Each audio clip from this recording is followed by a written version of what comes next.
Comment se déroulera un combat entre Yuji et Yuta? 2025 c'est bientôt terminé et on ne va pas ramener ce débat en 2026, je vous en supplie. On va donc mettre les choses au clair et sans tourner autour du pot, ce combat se termine exactement comme le premier. Donc analysons, au début du combat, Yuji essaie d'étendre son territoire, ce qui est logique. Ou l'inverse, si vous voulez, c'est Yuta qui veut étendre son territoire en premier. Mais dans Jijika, on sait que quand un sort puissant va être lancé, une étincelle perceptible apparaît. Ce qui alerte dans Yuta, Yuji et l'autre décident d'étendre son territoire à son tour. Il y a donc clash de territoire. Gojo nous dit qu'un clash de territoire se joue majoritairement sur deux facteurs. Premièrement, le raffinement. Yuji vient d'avoir son extension. C'est bien, mais en termes de barrière, de contrôle, de structure, c'est très pauvre. Ce qui est logique vu qu'il ne s'en est servi qu'une seule fois. Yuta, lui, en revanche, maîtrise les barrières comme personne. Il peut changer l'effet imparable de son territoire, assigner n'importe quel sort copié à son territoire, et même cibler des personnes précises dans son territoire, ce que même Gojo n'est pas capable de faire. Si vous voulez, je peux vous l'accorder en termes de raffinement et de barrière. Il est en dessous de Sukuna, en dessous de Gojo, même en dessous de Kenjaku si vous voulez, mais il est top 4. C'est indiscutable, top 4, donc meilleur que Yuji. Maintenant, Gojo nous dit qu'il y a un deuxième facteur qui joue, et c'est la quantité d'énergie occulte. Yuta en a plus que Gojo, donc beaucoup plus que Yuji. Yuta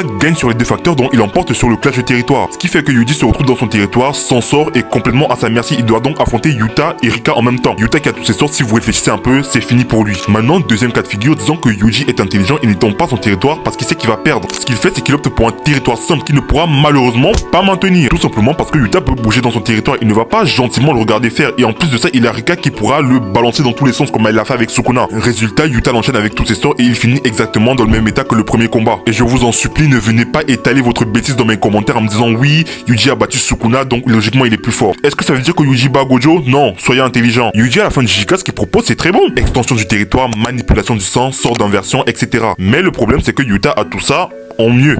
En beaucoup mieux même. Je ferai d'autres simulations de combat entre les deux. En tout cas, une chose est sûre, c'est que Yuta l'allume dans tous les cas.